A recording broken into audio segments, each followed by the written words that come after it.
Yes, I would like to thank the club for inviting me to introduce this distinguished speaker tonight. I'm, like as was mentioned, I'm a structural engineer, over 40 years experience. I actually started my own engineering firm in 1983. I do structural designs. I've designed power plant structures, large industrial structures, residential, commercial, all types of building structures. Right now, but I don't want to spend a lot of time talking about me. I want to, first of all, I'd like to kind of get a show of hands in the audience to get a feel for our group here. I'd like to see a show of hands of everyone who's a student here at ASU. Okay, great. Any faculty members that want to admit it? Okay. Anybody here in your studies or in your profession or your job, your careers in engineering or sciences type background? Okay. Anybody here that's just a layman when it comes to science, technology, thermodynamics, and so forth like that? Layman. Okay, very good. All right, there you go. There's your poll. All right. Without any further ado, I do want to ask one last question of everyone. I want you to think back to 9/11, 2001. I want you to close your eyes if you like, or just think back. Do the math. Think, how old was I? Where was I when I saw was it live or saw the tape of those Twin Towers coming down? Think back. And then the days that followed, we thought, okay, we're going to find out who did this. There was obviously beams exploding and half of Manhattan Island covered in dust, obviously some kind of explosive.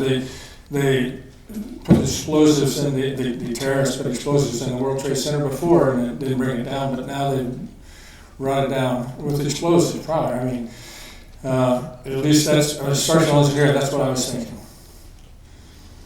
Now, of course, the government later came up with a version of, no, it's the planes, the fire, the jet fuel, the steel buckled, progressive structural collapse, and the dang terrorists did it. Let's go start a world war on terrorism. So, architecture and engineers from 9/11 Truth, started by an architect, Richard Gage.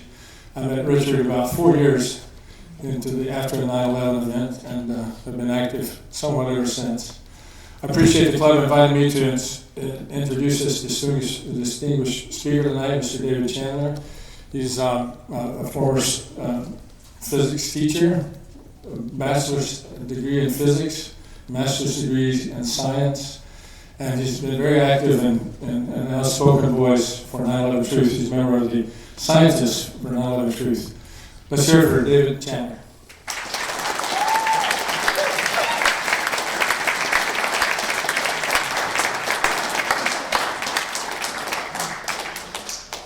Okay, can you still hear me? Pretty good. Okay. I do project my voice. I've taught a lot. I reach the kids in the back row. I asked him to do the little poll because I'd like to know who I'm speaking to. And I'm sorry to see I didn't count any faculty here, and I think that's a shame.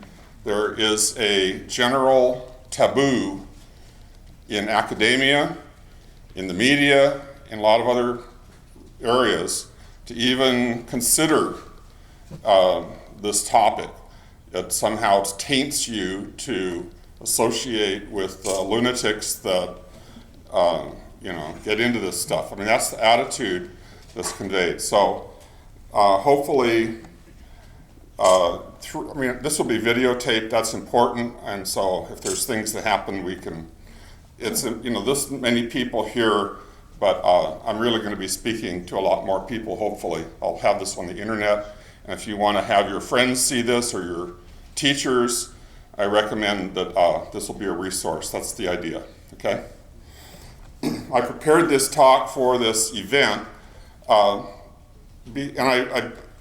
This is the first time I've come on to a campus where I had a reasonable chance of dealing with some technically proficient people, so I'm not going to hold back on that, but I'm also going to have something for everybody. I'm a teacher, I like to communicate, and so it's going to be for a general audience, but it's going to And so if you get to some equations or something and you don't understand them, just blink your eyes a few times and they'll be gone in a minute, okay? Okay. Also, if I don't read my lecture, it'll be 3 hours just getting started, okay? Because you could wind me up and I can go for a long time talking about this stuff. So I'm going to try to make it concise. I try to give you little breaks and changes, but that's going to be my style for this evening. And sorry if it's a little bit too formal, but that's the way I'm going to do it, okay? Okay. I tell people I'm involved in the scientific wing, or actually the scientific core of the 9/11 truth movement. To call it a truth movement may sound arrogant at first. It's not that we're saying we have a direct pipeline to truth. Science is all about truth in the sense of discovering truth, advocating for truth versus ignorance, discerning truth versus error, and valuing truth as understanding. And this is part of our focus. But there's also another whole level to the truth issue, which is the social side. We're not operating in a pristine environment. We're thrust into the social and political arena, and the truth may be uncomfortable or dangerous to those with power and those who operate with corporate or government funding, which might involve some of your professors, for instance. So we are operating in this heavily propagandized kind of environment. We're constantly being dismissed without a hearing as lunatic conspiracy theorists on the one hand, and infiltrated by those who really do spout lunatic conspiracy theories. There's a lot of that out there. Not everything you hear about 9/11 truth is worth even considering. There's a lot of stuff out there that really is really fringe. I divide this category into two parts. There are the government agents and the might as well be. And I don't even bother to try to distinguish them usually. The other big issues for us are truth as integrity, truth versus lies, and the willingness to go where the evidence leads, and not being intimidated when the truth meets power. We're in a battle for truth on all of these levels, and in the most defining event of the 21st century so far. Through all of this, reliance on truth is our only real defense. So the struggle to simply be heard is big for us. And just look at the lack of faculty. That's really, I was hoping that there would be some here. Ambrose Bierce, in his classic satire, The Devil's Dictionary, defines friendless as addicted to the utterance of truth and common sense. That said, let's embrace it and get on with it. Okay, 9/11 was a huge, complex, multifaceted event. It's full of anomalies, unanswered questions, official answers that don't withstand scrutiny, and official illogic that testifies to the active suppression of truth. Rather than go broad, I think it's more productive to keep our focus narrow and go deep. Every time we try to express the magnitude of the totality of the events of 9/11 with all its anomalies, and there are many, the media picks out the weakest points and makes them the straw men to justify dismissing all of our work as conspiratorial thinking, which they equate to being a form of mental illness. I was told that to my face by someone I otherwise respect, that I was engaged in conspiratorial thinking, and she wouldn't hear a word of anything.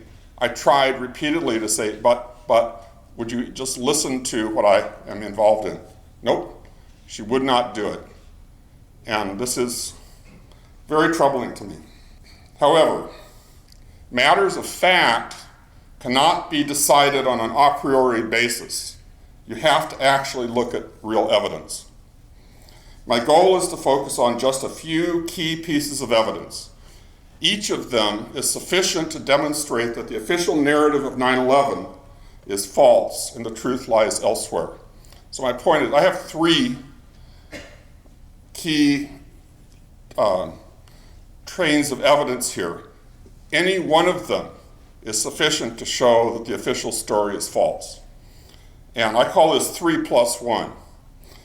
The three are these. Okay, first of all, the World Trade Center buildings 1, 2, and 7 could not have collapsed in the observed manner as a natural result of airplane collisions and fire, as claimed by the official story. Direct observation and analysis of the dynamics leads to the conclusion that explosives had to have been used. And I'm going to spend most of my time this evening on this branch of the topic because this is where I've been directly involved. The other two deserve equal length talks. By the way, when I spoke at the Toronto hearings, I took the entire time just about the collapse of Building 7. So there's a lot to say about this. I'm going to cover all of the collapses as my main thrust this evening, and I will at least get some mention of the other two in as long as there's time. The second strand is extremely high temperatures existed during the collapses, and they persisted for months in the rubble pile, literally for months. We're talking about temperatures that could not possibly have been achieved by the open air burning of jet fuel, which is essentially kerosene, and office furnishings. Office furnishings and kerosene burning in open air miss the required temperature to melt either iron or steel by 1,000 degrees Fahrenheit. There's that big a gap. And there's concrete evidence of molten iron and or steel. And you might be asking yourself, where did this iron come from? But that's another question. And number 3, the reaction products from thermitic materials was found in abundance in the World Trade Center dust. During the investigation of these reaction products, actual unexploded flakes of military-grade nanothermite were found and later identified in the dust. We do not claim these were the only energetic materials used to bring down the buildings, but the quantity that was found clearly indicates it played a major role. The presence of nanothermite again supports the dynamic and thermodynamic issues stated above. And then the plus 1. The other thing that is so blatantly clear in all of this is the fact that there is a concerted governmental, corporate, media cover-up that continues to this day. Okay, so in those of us who are involved with the science of this, primarily confront this when dealing with NIST. The National Institute for Science and Technology is the agency, it's an agency of the government, you need to keep that in mind. It used to be called the National Bureau of Standards. But that's the agency that was tasked with explaining the collapses. And their explanation, I don't know, 10,000 pages plus or minus, they don't even talk about the collapse, literally. We'll get there, okay? I realized in the preparation of this talk that I don't really have time to cover all 3 strands of evidence and do them justice. I was really sweating it to cram all this in, and I really can't. So I'm going to put my energy where I have the most direct experience, and I will at least give sort of an outline for the thermodynamic stuff, because there's a lot of very key items there. And then for the nanothermite, I have a 10-minute video clip I'd like to show at the end by Jeffrey Farrar at Brigham Young University, who actually was probably the key researcher in the discovery of nanothermite. I would mention he does not show up as the lead investigator on the paper that announces this, because he was informed by his department chair that if he did that, he would lose his job. So they basically assigned the lead role to Niels Harrit. You've probably heard about the role of Niels Harrit in all of this. He's a very significant person in this investigation, but Jeffrey Farr, keep in mind, should have been probably the lead investigator, but it again comes right back to how this topic is being treated. That somebody would fear to have their name, not just fear, you'd be directly told, you may not have your name at the top of this paper and keep your job. Other people have lost their jobs significantly in this process. So, the Part B category of the truth is being suppressed, and that's something that should be a concern of all citizens, not just scientists. Even though I'm not going to cover the second two strands as thoroughly in my talk, during the question and answer period, I'm open to questions on any of those topics, okay? Okay.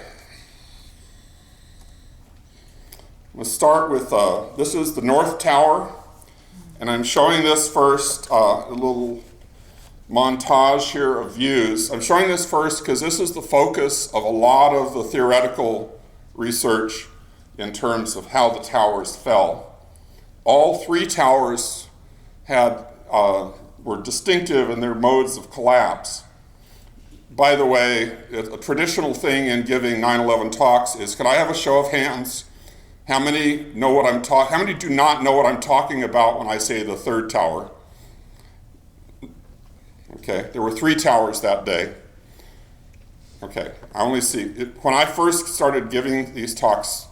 I gave one at a physics conference, and fully a third of the people in the audience had never had any idea about Building 7, which was the third tower that fell that day. We've been trying to publicize it.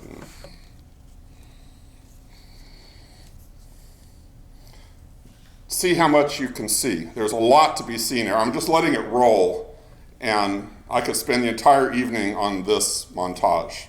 There's so much to draw out of this. I have a video in my collection on YouTube. By the way, my website where I have embedded copies of all my YouTube videos is 911speakout.org. And there's one there called, I think it's called North Tower Exploding, or North Tower Coming Down, something like that. It's one of the early ones.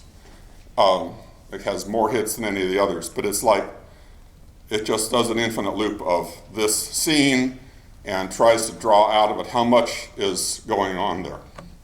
Okay. Here is a diagram of the structure of the twin towers. Both towers are essentially like this. They could be thought of as a building within a building. Notice the core structure and a perimeter structure. By pulling the core columns to the center to form this integral interior, they were able to leave a lot of floor space that's usable. That was the attraction of this design. This is a hat truss at the top that ties the tops of the columns together and helps to share the load. And then these are the floors. And then there's floor structures underneath. There are girders under here that, I guess you'd call them trusses under there, that support the floors. These are what the perimeter columns are like. They're 3 stories at a time in these wall units. So this one that's being hauled up over here is 3 stories tall, 14-inch square box columns, about 1 meter apart, and each one of these is about 4 tons. They vary depending on how high they were in the building. And on 9/11, you see these things flying as fast as 70 miles an hour horizontally. And that was one of the early observations I made, which that's sort of what drew me into this. And you can quibble on how did they get going that fast. Still, that was a motivator for me, but I don't put a lot of my argumentation in on that issue, but it's something to think about. By the way, the core structure that you saw, the elevators were concentrated in the core.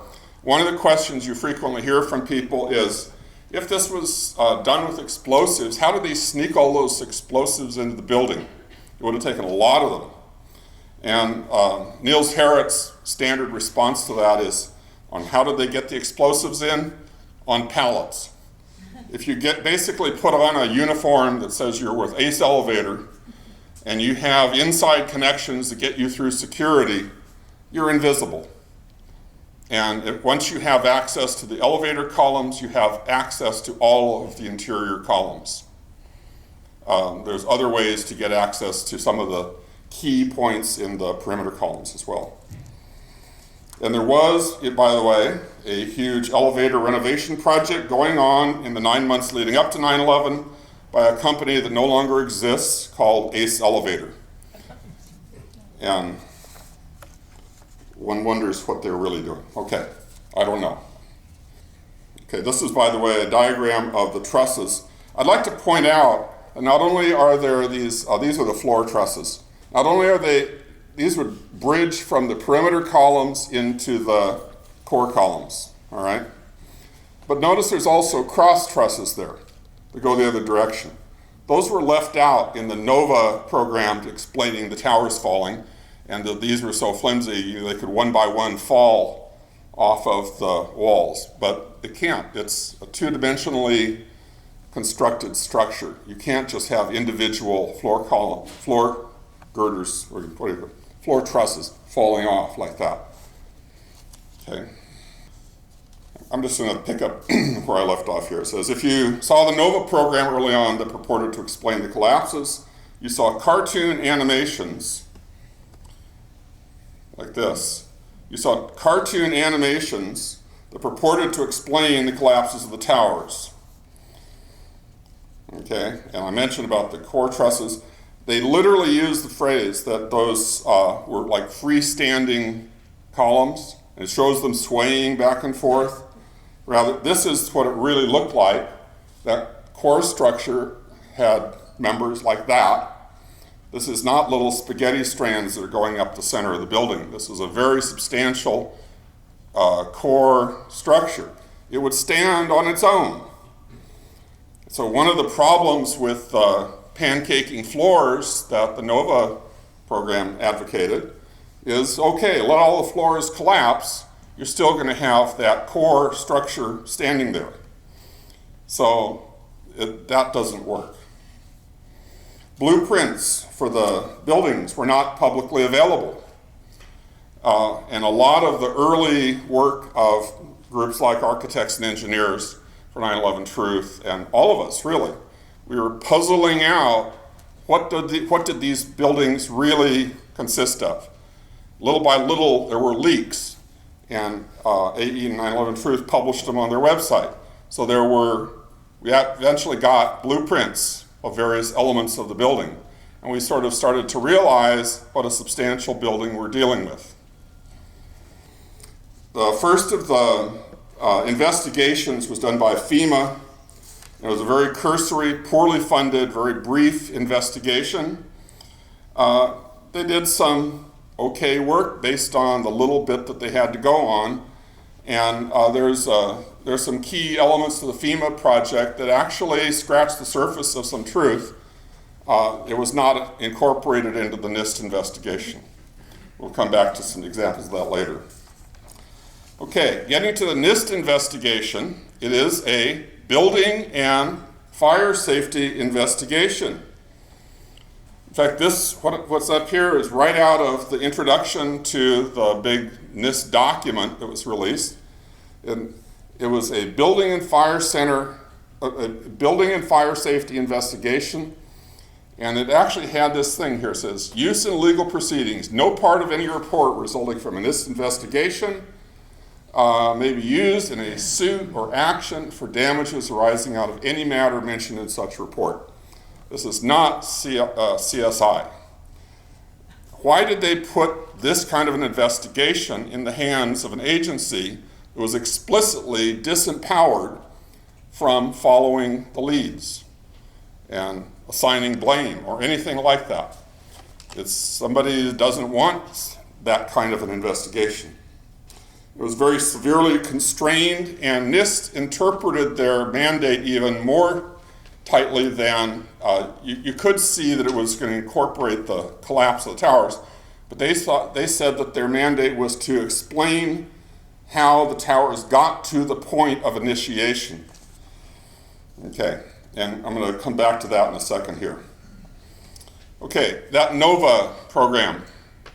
The way in the NOVA program, it explained the way the towers came down was that the heat caused the floor trusses to sag. They pulled off and they dropped off, and that enabled the floors to pancake down, all right? Turns out, however, that if you look at the way the building starts to come down, the wall perimeter columns are actually pulled inward just before it comes down. And NIST picked up on this and said, aha, they're being pulled inward. That obviously shows that those connectors to the wall are still there, because how else could you get them to pull inward? So they said the sagging of those trusses, the weight and the sagging and so forth, pulled them in. But we've done some calculations on that. That can't possibly happen. These are extremely strong perimeter columns, and those what there is to pull from the floor, the weight of the floors could not pull those in. What really appears to have happened is that the core columns were cut, and as the core starts to fall, it pulled them in. So it's the pulling from the core that causes that bending. Okay, we're going to see that in one of the slides a little bit later here. In the north tower, the one that we're mostly focusing on here at the beginning, notice there was that television mast. It was a transmission set up on top. That's sitting right on top of the hat truss, which means it's right on top of all of these core columns. And as you watch the beginning of, I think I'm behind here a little bit. Nope, I'm not. Well, we'll get there. All right. As you watch the beginning of the collapse, the very first thing you're going to see moving, once we get to that slide, is that the television antenna and the roof start moving downward. What does it take for that television antenna to move downward? The core has nothing. You can't have a core that's intact and in place and have the television antenna and the roof just go straight down through it. So these core columns, we know in the case of the North Tower, at the very bare minimum, had to have failed as one of the very first things that happened. Okay. All at once. Okay. All at once. Yeah. Oh yeah, 47 core columns. And the roof comes down horizontally, which means all 47 of those columns had to fail simultaneously.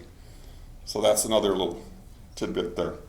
Okay, the picture that's up there right now is a diagram from a paper by Zdeněk Bazant. I don't know if I'm saying his name right, I'm trying to. He's a prominent civil engineering professor at Northwestern University. He came out with a paper on why, the title is, Why Did the World Trade Center Collapse? Simple Analysis, published on September 13th, 2001.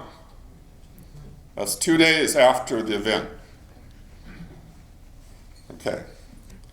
He used a purely vertical, or in other words, a one-dimensional model. He's just looking at a block of floors at the top that's pushing down on the block of remaining structure there, as though it's like, here's a block pushing on that block and it crushes down. Okay. He postulated that high temperatures cause the columns to fail at close to the airplane impact point, allowing the top 12th floor section to drop with tremendous kinetic energy and crash into the next floor. And also he's talking about crushing the columns. He talks about column buckling. And he said basically it starts crushing these columns and you get this crush down. Notice that the top section here, I actually have a pointer. This top section is down here on the rubble pile, right? And so you get this crush down phase, and then once it reaches the rubble pile, its own inertia crushes up, and that itself gets crushed as well. That's his model. There's a whole lot of stuff wrong with this. You might think about it if you know anything about Newton's third law. Two objects acting on each other exert equal and opposite forces. If one's going to tear apart the other, it's going to go both ways. You'd expect if you're going to destroy 12 floors underneath, the same forces are acting. Why aren't you destroying the top 12 floors at the same time? You know, there's a lot of things like that, okay? Besant is key to understanding the NIST investigation. What NIST did was they constructed this scenario for how the towers could get to the point of collapse. And then, as soon as they say, this will initiate the collapse, then all they say is, once initiated, it's all over. It will go to the ground. They're relying on this hypothesis, Besant's hypothesis, to take care of the entire collapse event.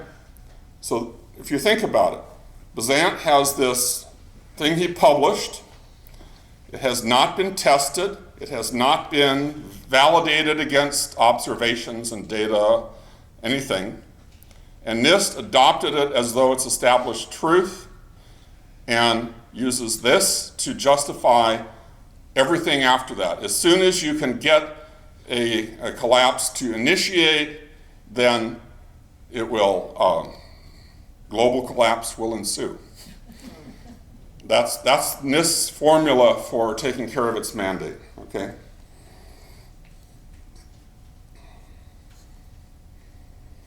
Okay, the mechanism that NIST shows, if I can, okay. Here, by the way, I mentioned this earlier. Here's the North Tower. I just put a little reversing thing there. Notice what's really crushing here. Do you notice anything happening at this level? Fire? Yeah, but is it moving down the building? No. Do you see a block here crushing down this lower block? Yeah. All I see is a block here that's basically halfway destroyed already before it has even started to move down the building. Okay? So if you look at this observationally, you're seeing, if I can get that to play again. Let's do it again. I'm going to have this same slide again later on. But notice the mass coming down, which means the core columns have all been cut or destroyed by some mechanism. And notice that the roof line is horizontal. And notice that this entire thing is collapsing like an accordion. And that's observationally what's going on. So even if you want to play the Besant game, you don't have a block that's going to even survive this initial period here to crush down the rest of the building, even if it could. Okay, so there's a lot that's going on here. The way NIST gets these, okay, here we go. Look at the wall units here. This is the South Tower actually, but see how these cave in? Yeah, when the core goes, it pulls them in. But notice that it's happening simultaneously. Here's a corner, and as this starts coming down, the top section of the building is starting to come down. That is when these columns flex inward.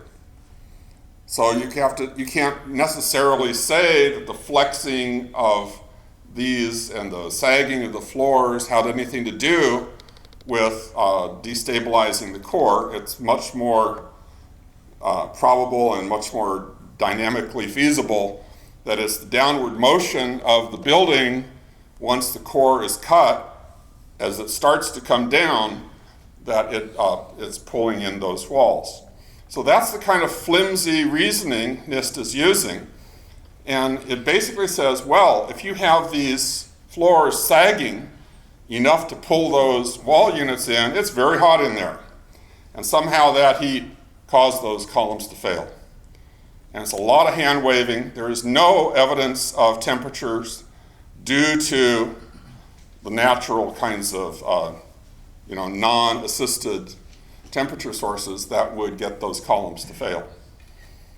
But that's what NIST is doing there. Okay, so that's sort of an overview. It's a very brief overview of NIST's mechanism for this thing coming down. Okay, back to doing a little bit of reading here. I didn't do a 10,000-page response to NIST. What I did was make a simple measurement of the downward motion of the tower, something that neither NIST nor Bazant apparently did. The roof line can be seen only for a short time as it descends, but I tracked its position versus time. That was that curved graph you saw first. Then I differentiated it numerically, for those of you who know what I mean when I say that. And then plotted velocity versus time, which is this straight line graph here. But notice it's a straight line graph. The slope of a velocity versus time graph gives you the acceleration. If you have a straight line graph, it says you have a constant acceleration. And if it's a downward sloping graph, it's downward acceleration here, right? So it's accelerating downward. The fact that it's a straight line graph says it's uniform downward acceleration. What is that for those of you who are not scientists here? If I take something and drop it, now that's free fall actually, but that's an illustration of downward acceleration. As soon as I let go, it is not moving, it's at rest, right?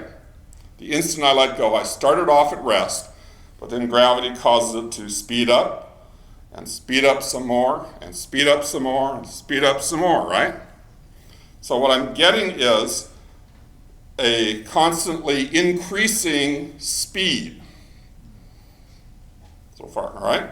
Acceleration is how quickly, it's a measure of how quickly your speed is increasing here, right? So if you have something that picks up equal increments of speed downward here, in equal intervals of time, that would mean you have constant acceleration. You see what I'm saying? Okay, so if you drop a rock, that's what gravity's doing.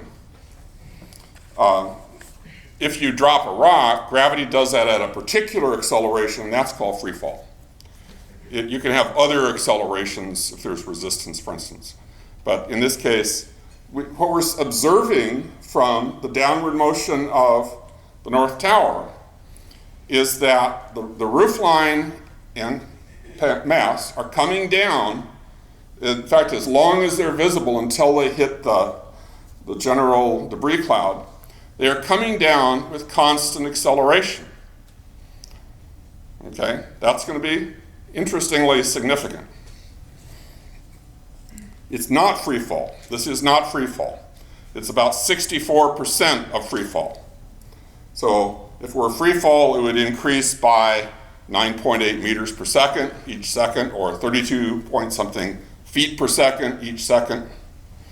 It's not at that rate, it's a slower rate, but it's increasing in its downward speed each second by equal amounts in each second. You see what I'm saying? That's what you mean by uniform downward acceleration. So I asked myself, what are the implications of uniform downward acceleration for the Bazant model? Okay, and I have a little diagram here, but I'm going to actually put something on the board. I'm a teacher after all. Okay, it's called a free body diagram. How many have heard of a free body diagram before? A lot of hands. Take science, take physics, okay? Okay. What are the forces acting on this upper block? Well, there's a downward force due to gravity, right? And so it's the weight of the building. The mass times acceleration of gravity, or you could just call it the weight of the building, all right? The weight of this block is the force acting downward. What about upward? There's a resistive force. Because it's not at free fall, there's some resistance, right? Let's just call that F. Now, Newton's second law says that the net force is going to result in an acceleration, right? So what's the net force here? I'm going to take down as positive. So the net force acting on this block is the weight of the building minus this resistive force, right? We know the net force is equal to MA. mass times acceleration. That's Newton's second law. That's physics first semester stuff, all right? Okay, so here's the net force. So we set it equal to the mass times the acceleration. But we know the acceleration because I measured it, right? Okay, I measured it. So let's plug it in, 64% of G, okay? So over here, MA is M times 0.64 G is equal to the weight minus the force, right? Let's solve that for what is this force? Well, here, mg, that's just the weight, same as here. So if I have, I'm going to bring the force to that side and this whole term to that side, little algebra. So the weight of the building minus 0.64 times the weight of the building, that's the weight of the building there, right? What does that leave? About 0.36 times the weight of the building, right? Am I doing this right? And I bring the force to the other side. So if what we figured out is the resistive force, the force of interaction between the two blocks, is 36% of the weight of the top block. What would be the force of interaction if the block were just sitting there? How much force would the top section exert on the bottom section if it were simply sitting there? 100%. It would be its own weight, wouldn't it? 100% of its weight. Right now we're looking at it, and as it falls, we're seeing it's only 36% of its weight. Now, there was a physics teacher, physics professor, PhD physics professor in New Mexico who argues against my reasoning here. He said, hey, that's crazy. You drop an anvil on your toe, it's going to exert a greater force than if you set it on your toe. And I think you can agree with that, right? That's what ought to exist. That's what ought to happen. But what does our observation indicate is happening? It indicates that the force of interaction is actually less than the weight of the block. So we'll think about it this way. Here is something falling through the building, and it's exerting a force on the building, because they're exerting equal and opposite forces. It's exerting a force on the building that's only more or less a third of its weight. And somehow it's able to accelerate through the building. Okay? Well, the building was built to support maybe 3 to 5 times the weight that's above it. And here it's failing to support a third of the weight of what's above it. So what we're seeing as the consequence of this observation is that about 90% of the structural strength of the building has been eliminated, which allows this top block to fall through it.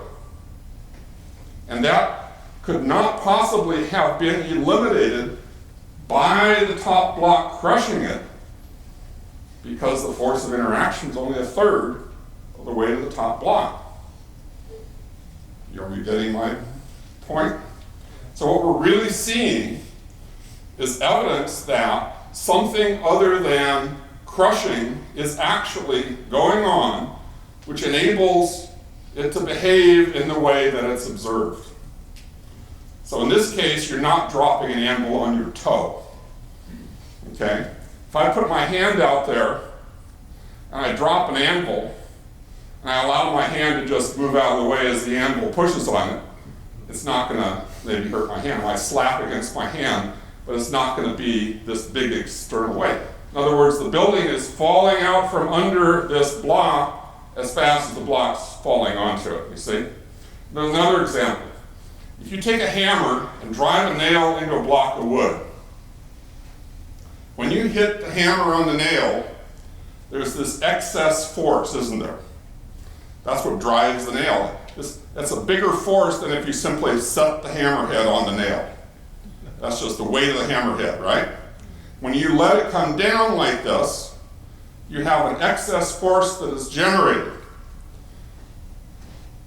That excess force, I will just tell you if you're rusty on your physics, that excess force comes from the momentum of the hammerhead.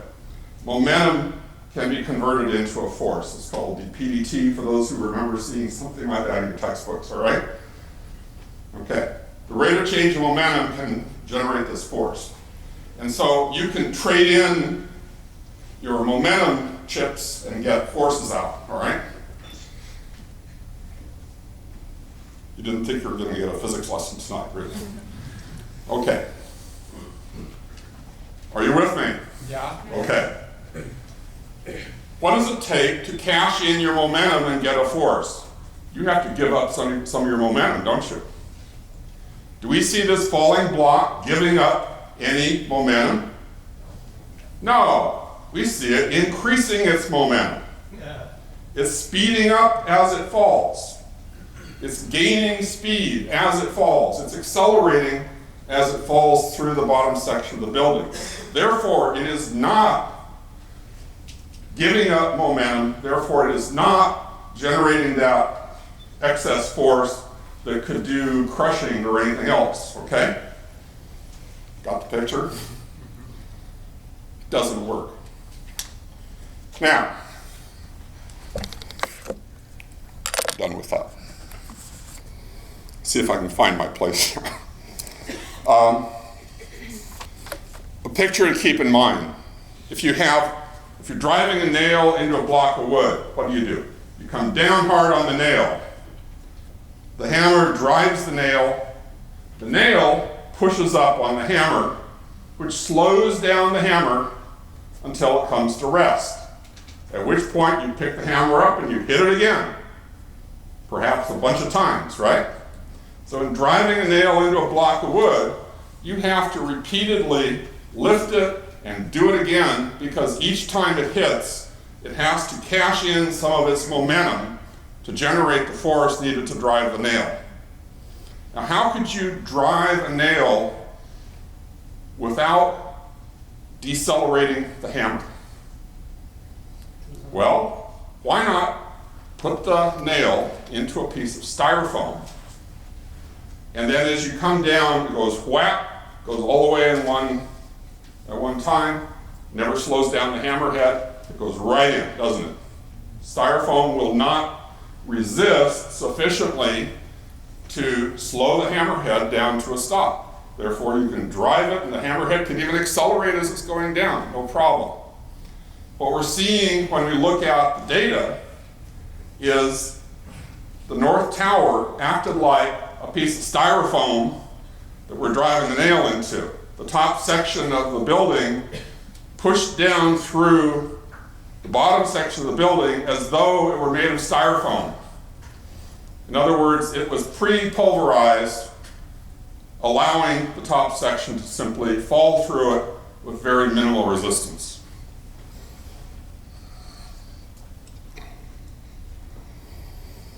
How come Besant and NIST missed this? They never did it. They never apparently measured this. I mean, it's simple to do. I mean, I'm a high school physics teacher, right? Doesn't mean I don't know physics. It means that I enjoy teaching. But I mean, it's that if you had simply measured the fact that you have a uniform downward acceleration and followed through with what does that mean, they would have come to the same conclusion I did. My private speculation is NIST, in fact, did the measurements. How do I know that? They're competent scientists at NIST. These are bright guys. There's a bunch of them. They talk to each other. They come up with ideas.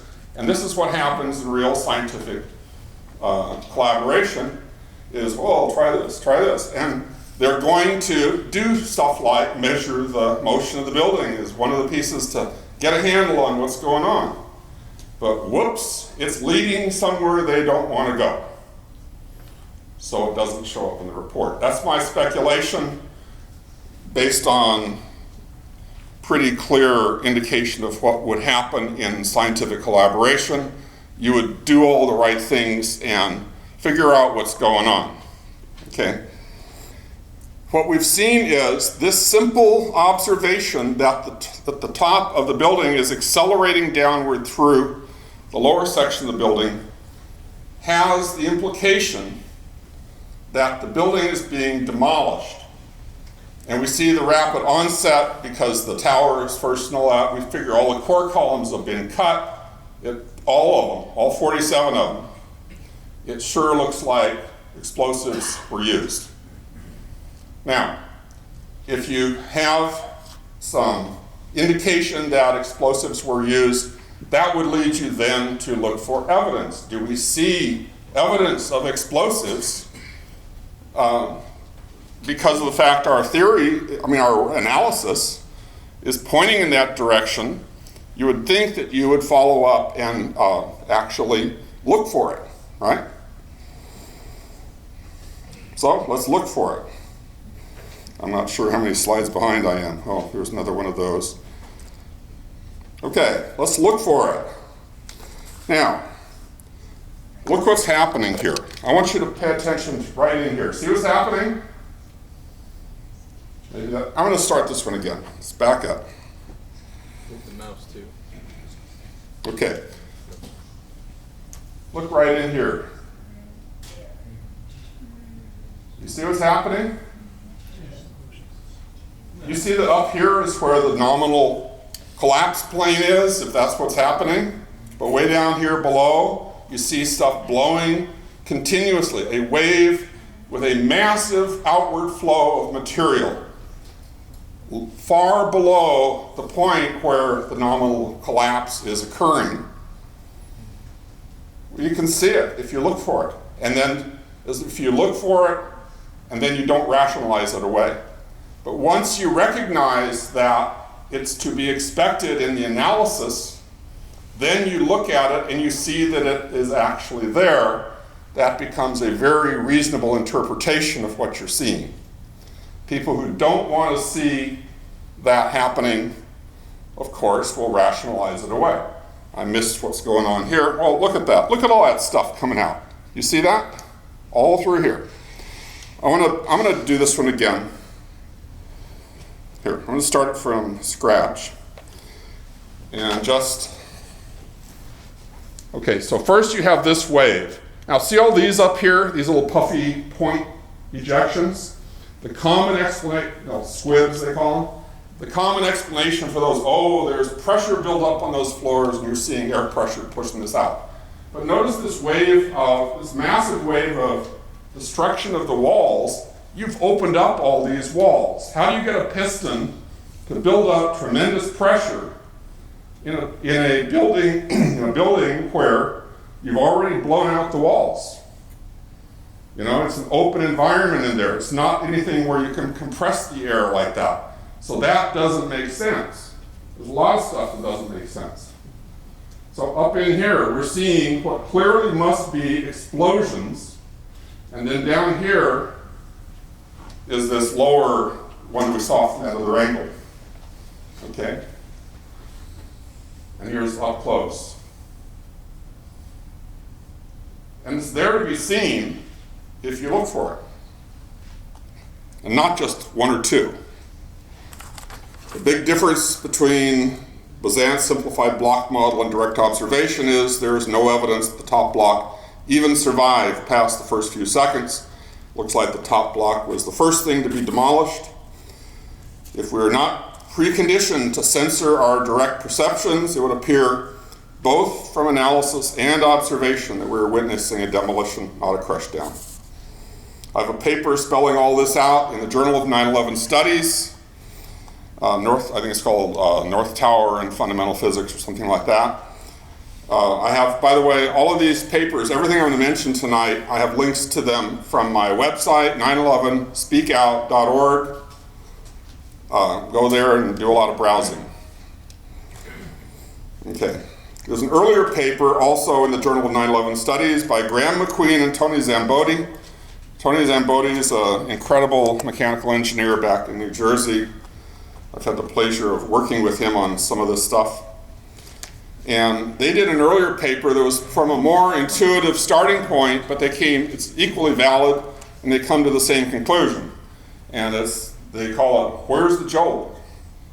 Or the missing jolt. Like if you had something that hit something, when they hit, there's a jolt, right? It's sort of like the same thing as my F equals MA analysis here. That if this were actually colliding with the bottom section of the building and inflicting some kind of a excess force like that, it would create a jolt. But you don't observe that jolt because it never happened.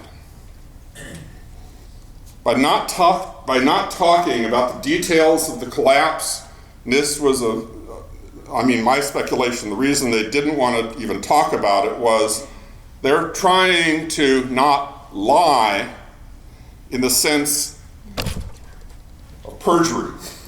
They don't want to get caught up in court having told blatant lies. So when they get to the point here and elsewhere, I'm going to hopefully illustrate somewhere else in the paper here, when they get to the point where they pretty much have to lie, what they do is they talk gibberish. I'm not kidding. They use concepts that make no sense. It's very hard to parse what it is they're saying, and I'll give you another illustration of that later on. Here what they did was they just didn't go there. They said, as soon as they have this wall going in, they say, aha, there's a failure. It must mean there's a failure of the cores. We have initiation, we're done. Okay. Oh, here's one. I've been basically attacking Bazant's theory because Bazant's theory is what NIST was using to justify their analysis. Tony Zambodi with two other engineers, I don't know exactly how to say the first one, Gregory Zuladinsky, or something like that, Anthony Zambodi, and Richard Johns. This is a recent paper. A link is on my website. It's an excellent paper. I'll warn you, it's very mathematical. What they're doing is looking at the nuts and bolts version of this, where if you take the top section and assume that high temperatures generated somehow cause the columns to buckle, which sort of would enable the Bazant theory to start off. Bazant said, he basically assumed that it's like wiping out all the columns and allowing the top section to drop essentially in free fall for one or two floors, and you have tremendous kinetic energy. I think he uses that phrase. And it crashes into the structure below, and it initiates a process that creates a chain reaction and takes it all the way to the ground. So that's Bazant's mechanism. What this paper is showing is that if you have a failure induced by high temperatures, as you heat something up to a failure point, it's going to be a little bit less than the failure point before it gets to the failure point, isn't it? So before it gets to utter molten iron, molten steel, it's going to have softened. And in this softening process, the way it's going to fail is it's going to be a gradual slumping. And as you raise the temperature somehow up to the temperature needed, it's going to slump onto the floor beneath it. It's not going to crash down with any kinetic energy we're speaking of. It's going to be set on the floor beneath it. The columns will be set on the columns beneath them. And they go through all the calculations. It's a very mathematical paper. But they basically show that the collapse would be arrested if it were actually started in that way to where it would actually collapse. If you got the temperatures hot enough, somehow, he just gives that to them. Somehow you got the temperatures up there. It would set down. It would not be catastrophic. The collapse would be arrested within one floor, possibly two floors. but you would not have a crushing to the ground. And they basically find tremendous amounts of quantitative errors in Besant's analysis that lead Besant to be able to claim these other things. So that's a recent paper that approaches this from another angle. Moving to the South Tower, I just have a little bit to say, not that I couldn't spend a lot of time on it, okay, but I just want to shorten this up a bit.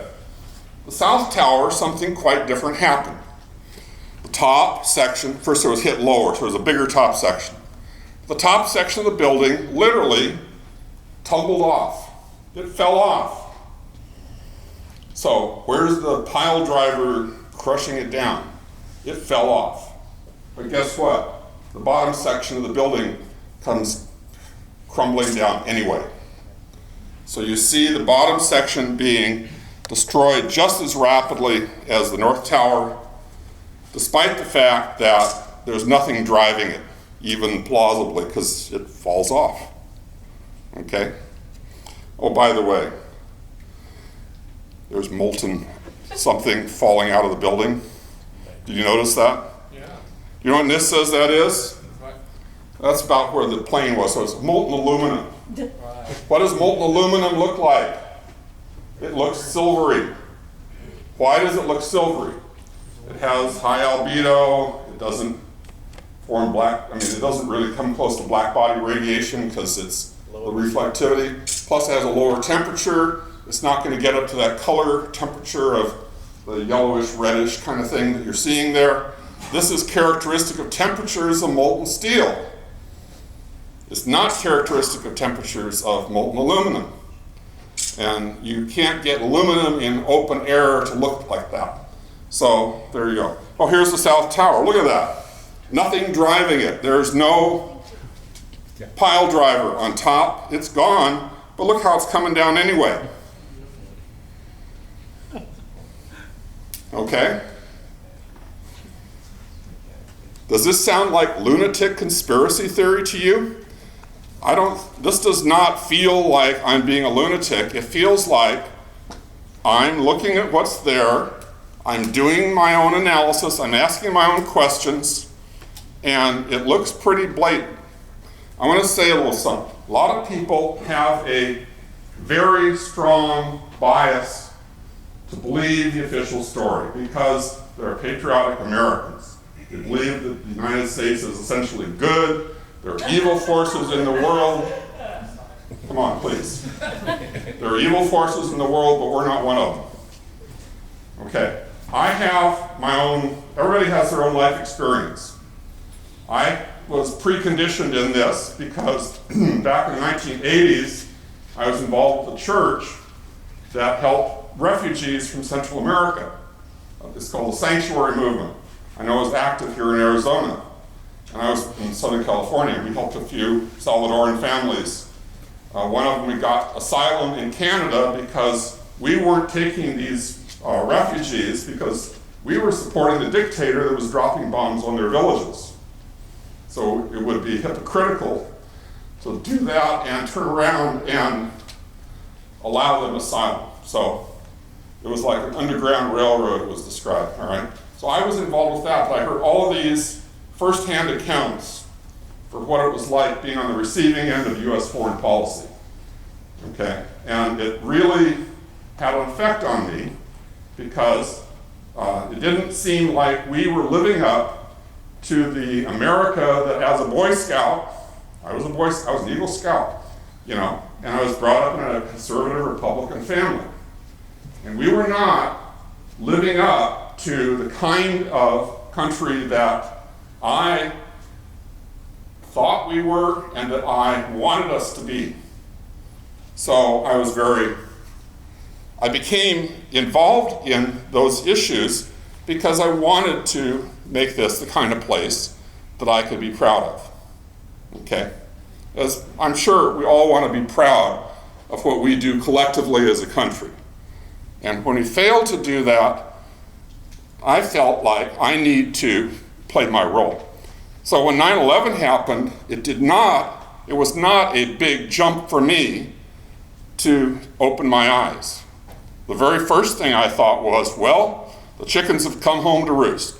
I was aware of the evil that we have done to people all over the world that would make them mad. I was not asking the question, why are they mad at us? I understood fully why third world countries are mad at us. I was upset by that, but still, it wasn't a big mystery. So people really need to become well-read, conscious of what our government actually does, and then when you see the government bringing it home, that's very concerning. So it wasn't a big jump for me, and I don't think this is just a political bias. It's experiential. And so all of you have different life experience, and some of us more than others because we've been around longer, all right? In any case, so I think it's important for us to be conscious, and that's what it is to be a citizen. Okay, here's another one of the South Tower literally tipping over. Look what's happening to this top section. Okay, I'm going to back that up. Okay, look at what happens. I'm not sure how to make this pause. Right here, see what's coming out of that cloud right there? What's coming into the cloud is an intact top section. What's coming out of it is very eerie. It's like a skeleton. This top section of the building is falling, and before it even emerges from that dust cloud, it's already fragmented down to essential stuff. The top section of the building never hit the ground. It was fragmented into small pieces before it ever got there. There's a lot of indication that there were explosions occurring in the top section of the building itself. I have found projectiles launched in that top section in this last video, actually. You can see there's one projectile that there's a puff and it fragments into two. Then each of the two fragments again. So you can see the projectiles themselves exploding and dividing in pieces. There's one projectile that's moving one way, and it makes a sudden transition and is going another way. How do you lose momentum all of a sudden in one component and gain it in another in that kind of a transition? And it has a smoke trail behind it, okay? And when it turns a corner and goes that way, the smoke trail turns and follows it. This is not a piece of material that's sort of dragging a bunch of dust along with it. This is smoke being generated on the surface of that piece, whatever it is. I've seen that same fragment that turned the right angles in a couple of different videos, and I don't have a really clear view of it, but it appears that what happened was it exploded, and one of its fragments went off in one direction, leaving the smoke trailing part to go off in the change direction. So there was an exchange of momentum between the two parts, and this thing changed direction. Okay. Do you have that on video, Dave? Yes. If you go through my videos on 911speakout.org, there's a little right angle.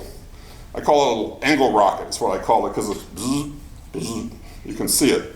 So none in this slide though? None in this. Actually, let me see if it is. I'm not sure how to pause this. Actually, it doesn't show a good picture of it doing that, but it's one of these. It's one of the fragments on top of the main cloud in there. There's a better picture. If I come to it, I'll point it out. All right. It is in some of the videos in this slideshow. But I have a little. Oh, there it is. See that little vertical thing right there? That's after the thing turned right angle, and that's its trail coming down. All right. So let's try that again. Okay. Sorry for being so klutzy maneuvering this thing. So there's, it's right in here. I think that piece right there. It came over and down. And then in this one, it's right on top here somewhere, right in here somewhere. There it is. You see that right there? That's why stabilizing is so good. but that's the trail after it turned a right angle. There's another view from the other direction, from the south, that is where I discovered that. But yeah, interesting, huh?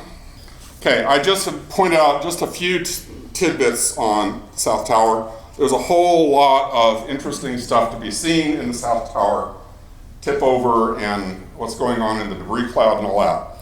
But I want to move on to Building 7, which is actually a huge topic. I'm going to get back to reading this. I have a montage. What I want you to do is to listen carefully at the very beginning of this next slide. You hear something low? I'm going to do it again. Listen for a low boom. Right there? If you heard it, raise your hand. Okay.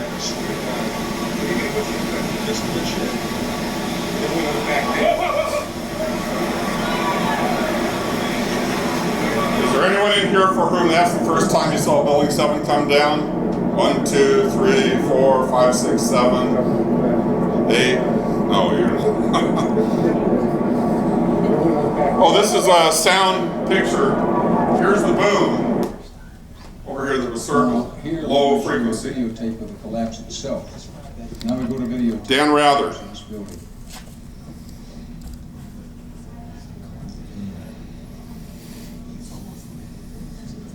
It's amazing. Amazing, incredible, pick your word. For the third time today, it's reminiscent of those pictures we've all seen too much on television before, when a building was deliberately destroyed by well-placed dynamite to knock it down. Never said that again. There was a lot of first day reporting. This is the only time you'll ever hear this stuff. Building 7, for a long period of time, was never shown on TV beyond the first day reporting. And how is it that you can come 6, 8, 10 years after 9/11 and a significant fraction of the population has never heard of Building 7, never saw that, in spite of the fact it's the most anomalous collapse of the three? Okay? Oh, no plane hit it. So you can't blame an airplane. Okay, there was a third building on the World Trade Center complex that came down precipitously at 5:20 that evening. And this left it out of their initial report entirely. The final World Trade Center 7 report came out in November 2008 at the very end of the Bush administration during the lame duck period after the elections. One problem in accounting for the demise of WTC 7, as it's called, World Trade Center 7, is that it was not hit by a plane. NIST admitted it had trouble getting a handle on why it came down, but then settled on an explanation: fire. There's a lot to say here. My entire talk in the Toronto hearings was on Building 7. A video of that talk is on my website. If you look at the building fall, you're probably struck with how similar it is to a standard controlled demolition. And you heard Dan Rather make that comment. Okay. This is the slope of the velocity versus time graph.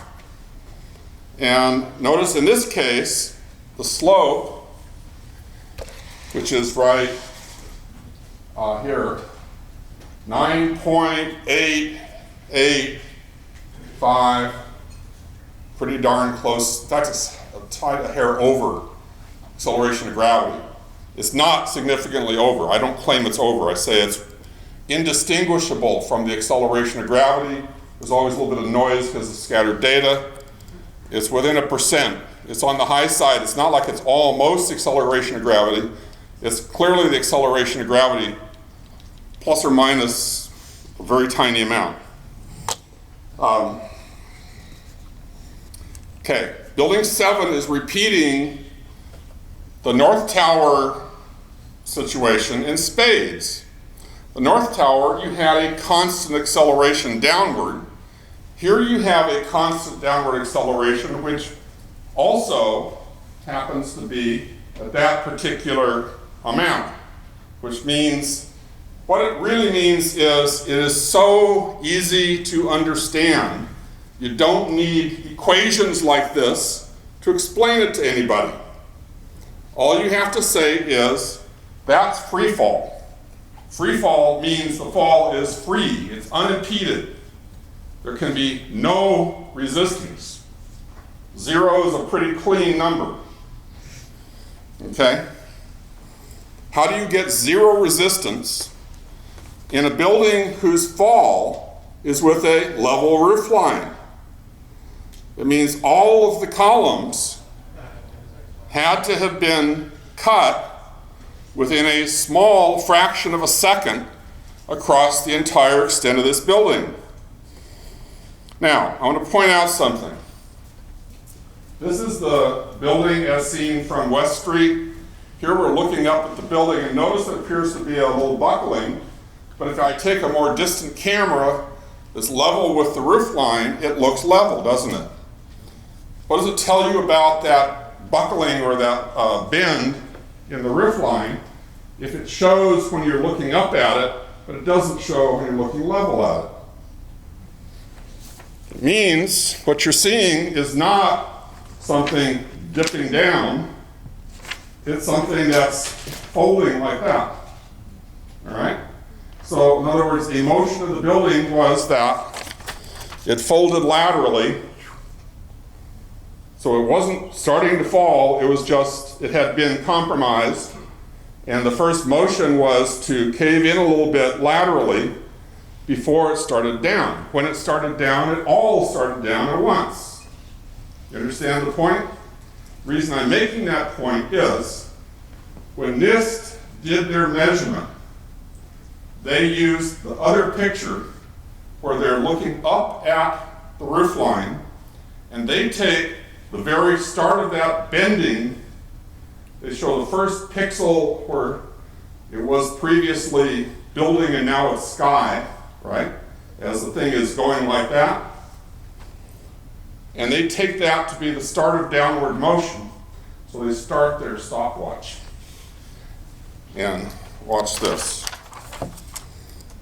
Now here's the building. Notice it would occupy a football field, almost precisely. It's 100 meters side to side. Here's NIST timing. The way NIST described the motion was it came down 40% slower than free fall. For something that sure looks right on the money free fall, and when you measure it, it is on the money free fall. And they claim in their report it came down 40% slower than free fall. But they didn't use those words. The words, remember I told you they used gibberish? They did not say anything about the acceleration of the building. They described the building as coming down and taking 40% more than free fall time. So they're avoiding talking about actual acceleration because they're afraid it might actually get in court, I think. So what they're doing is, it's like taking a starting point and an ending point and calculating the acceleration between those 2 points. If I take 2 points and drawing a straight line on the graph between them, instead of actually tracking the building and seeing how it actually moves. Now, this picture, this little video I did here shows the 5.4 seconds. The next one does the same, except I'm going to go in reverse in slow motion. For 5.4 seconds, you tell me where you think they should have started the clock if they wanted to get a fair timing of the fall of the building. Like, watch that building, it's coming up to full height. And how about now? That's when they started the clock. So, they use a fraudulent timing. Their timing is a fraudulent method, because they shouldn't have just done a simple start and finish timing anyway. They needed to track it and then find the slope on the graph like I did. Because that's what you would do. If you're in a freshman physics lab, you would do things like that, right? Yeah. That's the way you do it. And these guys are not idiots. They know what they're doing. So you can't interpret it as incompetence. They are covering it up. And by the way, they put this equation in their report. Now, anybody know where that comes from? If you turn that around, it comes from actually the G would be A equals 1/2 AT squared, or whatever you've got that. 1/2 AT squared, remember that formula, guys? Those of you who are in that field, right? And you turn it around and here you get the time. What's implied by that formula is you have an interval in which there is a constant acceleration and the starting point is at 0. So you got the exact moment you let go of the rock, releasing it from rest, and uniform acceleration. This formula would work with a starting point and an ending point. In any other situation, this formula does not work. It's not valid. But that's in this report. So we're not talking about, a high-tech subtlety. We're talking about a in-your-face, blatant abuse of even basics of physics. I mean, literally, high school physics. In August 2008, after a 7-year delay, NIST, the government agency charged with investigating the World Trade Center collapses, released the draft of their final report on the collapse of World Trade Center Building 7 for public comment. In that report, they claimed that the time for the building to fall, the first 18 stories, that's the part of the collapse visible on many videos, was 40% longer than it would have taken had it been in free fall. I responded with a video posted on YouTube called WTC7 in Free Fall, in which I showed that for approximately 2.5 seconds, Building 7 fell at a rate indistinguishable from free fall. Furthermore, in that video, I showed that this methodology was not a valid way to analyze the true motion of the building. This measurement was not just wrong, it was fraudulent. Then on August 26th, NIST staged a technical briefing in which engineers and others with technical credentials could pose questions. I'm a high school physics teacher, so I figured I would be excluded. However, I went ahead and registered, citing my membership in the American Association of Physics Teachers as my professional affiliation. By the way, I am not speaking for AAPT. That was just my passport into the briefing. To my surprise, my credentials were accepted and I was able to pose a question. Here's a little of how it went. Our next question comes from David Chandler of the American Association of Physics Teachers. Any number of competent measurements using a variety of methods indicate the northwest corner of WTC7 fell with an acceleration within a few percent of the acceleration of gravity. Yet your report contradicts this, claiming 40% slower than free fall based on a single data point. How can such a publicly visible, easily measurable quantity be set aside? Can you repeat the question, please? Any number of measurements using a variety of methods indicate the northwest corner of WTC7 fell with an acceleration within a few percent of the acceleration of gravity. Yet the report contradicts this, claiming 40% slower than the free fall based on a single data point. Well,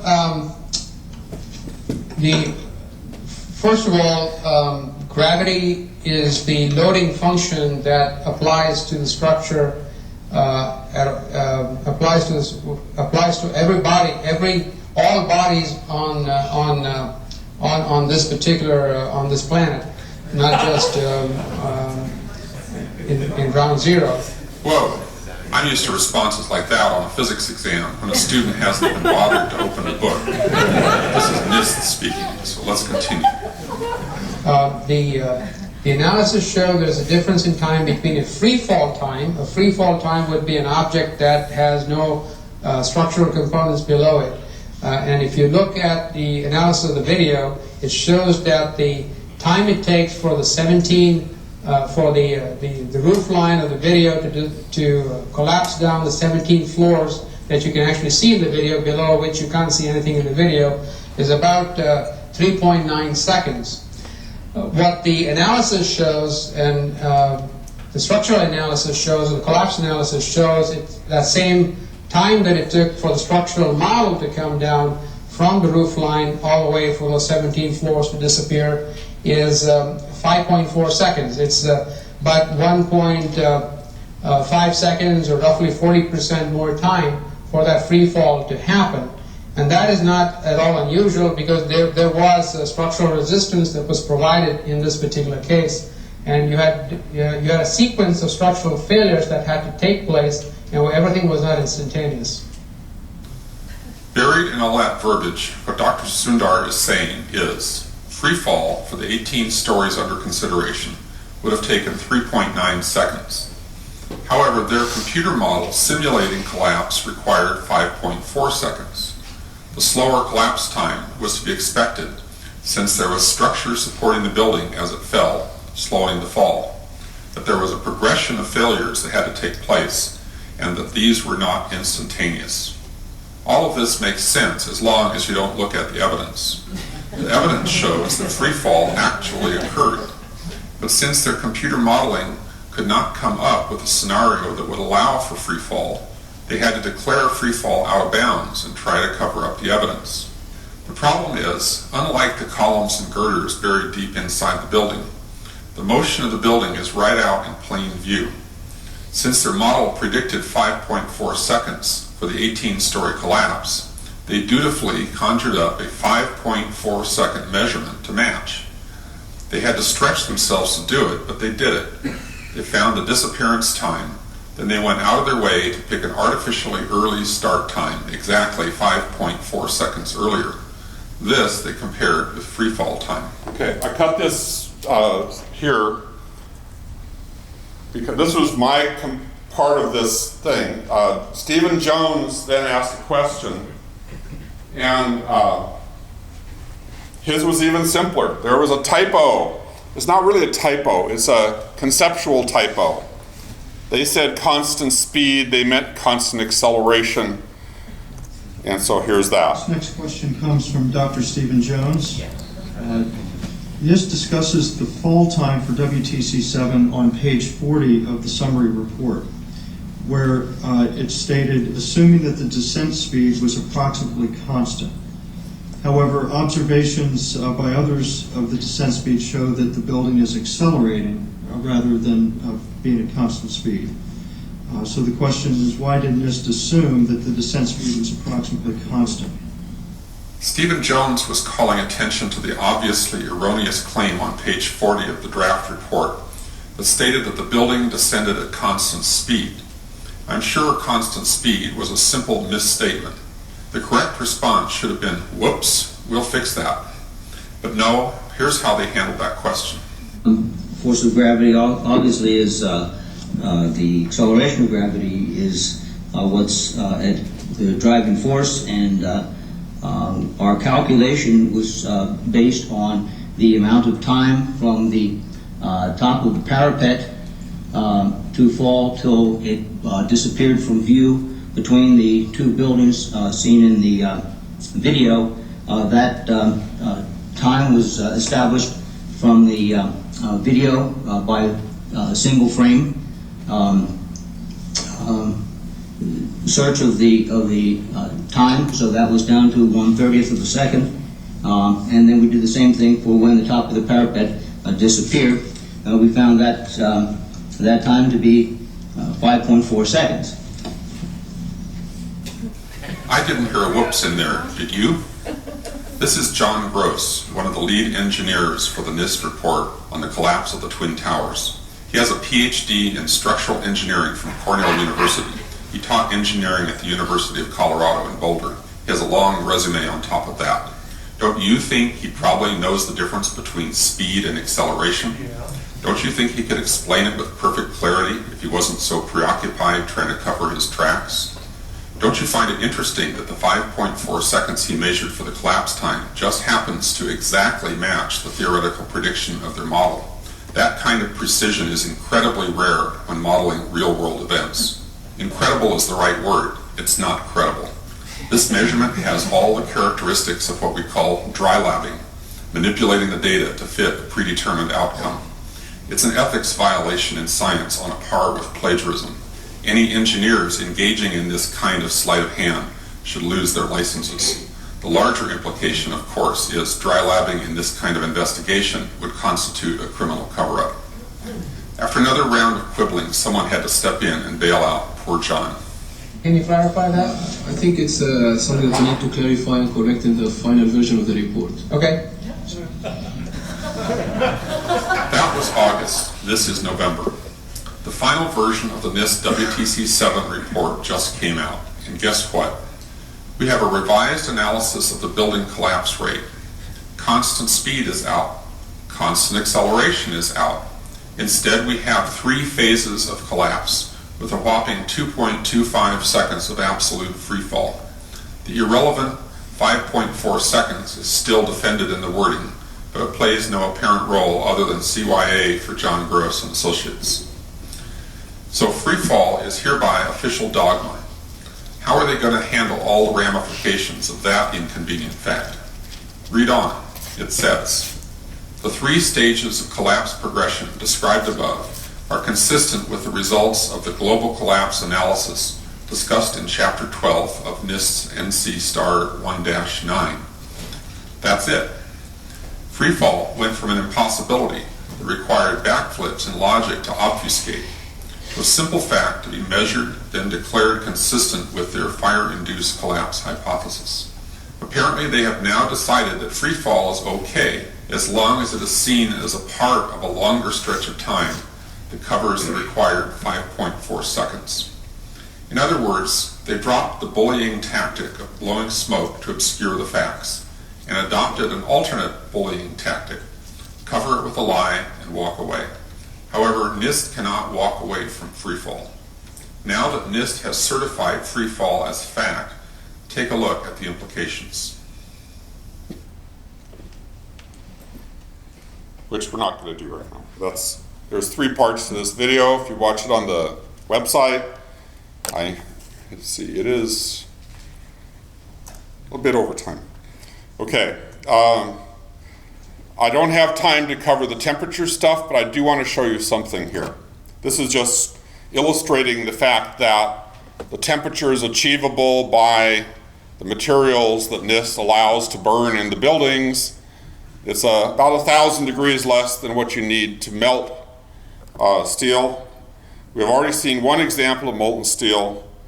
There's a lot of others. There's a paper in the Journal of 9/11 Studies. I have a link on my website called Extremely High Temperatures During the World Trade Center Destruction. It turns out there's abundant evidence that there was plenty of high temperature available to melt steel and iron all through this explosion. The basic evidence cited in this paper is the dust has little iron microspheres, billions of them. Every sample of dust that's tested has lots and lots. What was the percentage? 5%? 5% mass fraction. 5% by mass of the dust is iron spheres. Now, how do you produce iron spheres, little tiny microspheres of iron? Number 1, you have to melt it. Number 2, it has to be melted in an environment where you're going to spray it out, as in an explosion. And then it solidifies before it hits the ground, and you have little solid spheres of iron. I wanted to say, any of you take a trip to New York, you can find your own microspheres because it's all over the place still. I have a friend who went to New York. She was sitting with her son right near the World Trade Center, and there's a little cemetery, an old cemetery, and there's these old slabs on the graves, and underneath they see all these little cracks under there. So I bet there's dust under there from that. She had her son go scrape out under the cracks, put it in a baggie, and gave it to me. Look under a dissecting microscope. Hundreds of iron spheres. I found one of the red chips they talk about. But that's not pristine. This isn't research grade, fresh stuff with a certified history and all that. You can find it today for yourself, and there's going to be iron spheres there. Now you could go out in your garden and find iron spheres which were micrometeorites at a very, very you have to hunt for them. If you take a magnet and try to sort them out first, you might find a few. But in the World Trade Center dust, 5% of the dust has orders of magnitude more iron spheres than you can find in the background. Okay? Here's I think I showed you another one that shows this pouring out.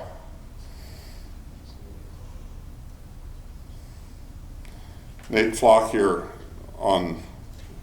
No, it was him that did that one.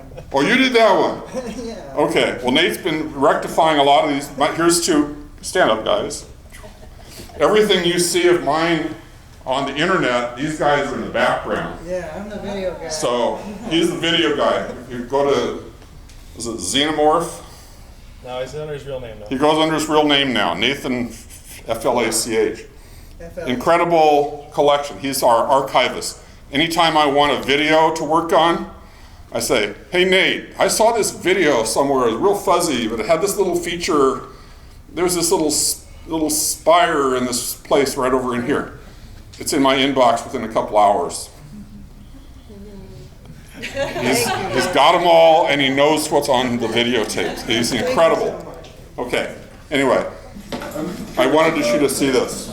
The pool of molten steel that was found in the bottom of the tower. I am too. And just tell me about it. You recognize John Gross? Well, not personally, but eyewitnesses there found huge poles of molten steel beneath the towers, and some scientists don't think that the collapse of the building could have melted all that steel. And physics professor analyzed some of the steel, and Stephen Jones, he found evidence of thermate residue, which would explain how the buildings collapsed by means of pre-planted explosives. So, have you analyzed the steel for those residues? First of all, let's go back to your basic premise that there was a pool of molten steel. I know of absolutely nobody, and no eyewitness who says so. You get down below and you see molten steel. Molten steel running down the channel walls. Like you're in a foundry. Like lava. The fires got very intense down there and actually melted beams where it was molten steel that was being dug up. There's this fused element of steel, molten steel and concrete and all of these things all fused by the heat into one single element. And almost like a chunk of lava from Kilauea or Iceland, where they're very sharp but breakable shards on the end here. This 8-ton steel I-beam is 6 inches thick. It was selected to be preserved for future generations for the near-perfect horseshoe-like bend formed during the collapse. I found it hard to believe that it actually bent because of the size of it and how there's no cracks in the iron. It bent without almost a single crack in it.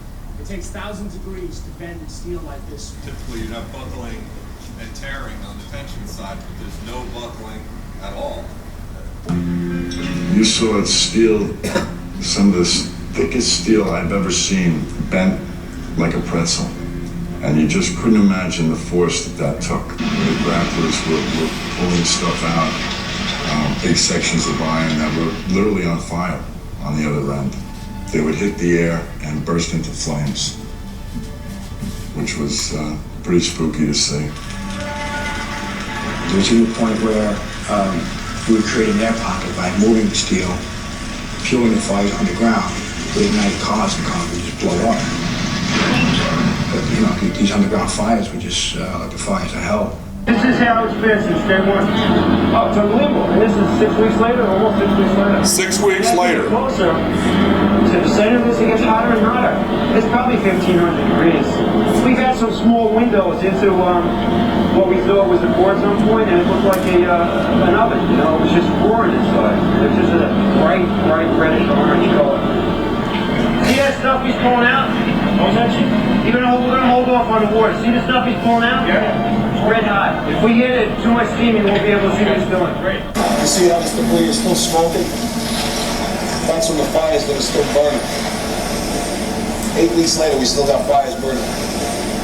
Every now and then, one of the pieces of equipment will dig in, It'll open up a small area, the oxygen will rush in, and you'll get this plume of brown, black smoke coming up.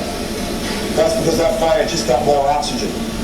So, I mean, these things are burning. At one point, I think they were about 2,800 degrees. Underground, it was still so hot that molten metal dripped down the sides of the wall from Building 6. There were fires of 2,000 degrees Fahrenheit below the ground. And all of a sudden, he comes out of this little tunnel screaming, "Wait till you see what I found."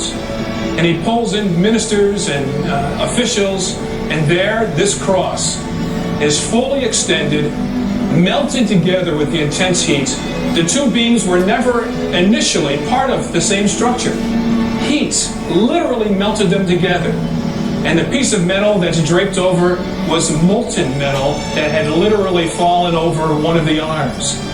Steel-toed boots is one of the biggest things. Steel-toed boots. Steel-toed boots. Out, still on the rubble, it's still, I believe, 1,100 degrees. The guy's boots just melt within a few hours. It was literally steaming. Your boots would melt in certain areas. That's how hot it was. The steel was coming out red in certain areas from the first couple of weeks at least. Go back to your basic premise that there was a pool of molten steel. I know of absolutely nobody, there's no eyewitness who says so, nobody who's produced it. I was on the site, I was on the steel yards, so I don't know that that's so. There's video of it. Around 2,600 degrees Fahrenheit. I think it's probably pretty difficult to get that kind of temperatures in a fire. So I don't know the basis. I can't address your question if I don't know the basis. Well, NASA pictures, thermal images showed those sorts of temperatures in the basement. Would you send them to me? Okay. My name is Mark, and I'm the individual who was questioning Dr. Gross, and he asked me to email to him those thermal images. When I approached him after his talk to get his email address for that purpose, he refused to provide it to me. I think this is important because it reveals the attitude of the NIST investigators, which is one of willful ignorance of what really happened on 9/11. I know it's way late. I just want to have a couple more I'm just touching, I'm skimming, it's like a rock skipping over the water, right? This piece of steel was investigated in the FEMA investigation in Appendix C of the FEMA report before the NIST investigation. And there was analyzed and showed signs of melting. In other words, all kinds of evidence here, right? This was not incorporated into the NIST report. Guess who discovered that piece of steel? That is the piece that we are seeing in the previous photo. If you go back, you can actually identify the little holes and things. And give me again, David Cole. David Cole, back east, found this little photo of John Gross and identified, that's an interesting piece of steel he found there, and associated it with the piece that's in the FEMA report as cited as evidence for molten iron, molten steel. And by the way, I just want to say, iron as opposed to steel. Doesn't have all the extra stuff in it that makes it steel. Where would you get iron, not steel, in something like this? It turns out iron is a direct byproduct of the ignition of thermite. Okay, there's a lot of evidence of thermite being used. Thermite is iron oxide and aluminum. You let the oxygen, you heat it up till the oxygen is liberated from the iron, and it gloms onto the aluminum, a much more solid bond, and it liberates tremendous amount of energy in the form of high temperatures, and that's what makes thermite an incendiary. And what's found in the World Trade Center dust are little red and gray layered chips that 18 months of study by a number of people have identified this as nanothermite. In other words, thermite not just made with dust and little grains, but made with nanoparticles. In other words, high-tech military labs is where this stuff is manufactured. The particles, they use it in the military. It's developed at Lawrence Livermore and at Los Alamos, places like that. There's a paper in the Journal of 9/11 Studies by Kevin Ryan called 10 Main Connections Between NIST and Nanothermites. Some of the investigators in the NIST investigation itself were directly involved with companies and were directly personally involved. Yes. I think that's also a true statement. At least they were directly involved with companies that were researching and developing nanothermite technology. All sorts of interesting connections. Kevin Ryan has a book out called Another 19.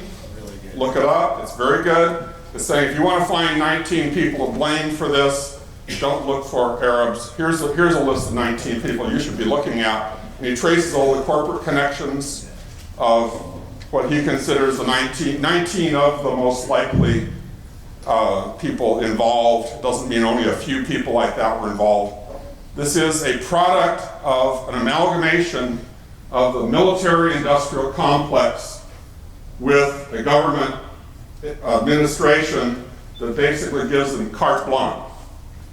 And that's a very dangerous combination, and I will leave it to you to follow through on that. But it's has major implications. If you're a science or an engineering major, I urge you to take a conscience-driven look at the kinds of places you consider for employment.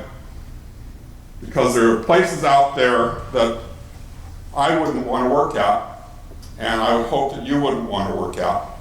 And something has to change at some level to turn this thing around. And I don't know where people ask, so what? Where's all this going? I don't know. All I know is what I feel I have to do, which is take the insights, what I've been able to come up with from my background and research it and make it public, try to get it into the public consciousness. That's my little bit. You possibly have other little niches that you can fit in. I don't know how it works, but the world does change. From time to time it goes through big changes. And we are on a road that's not sustainable. It's a road that's leading to a tremendously violent world, and we are at the middle of it. We are not the good guys in this. And I encourage you to open your eyes and to pay attention to what's going on in the world around you. Apply your talents, your knowledge to these issues. Okay? I don't have all the answers. I hope that you come up with some of the questions and look into the answers yourselves. So, thank you.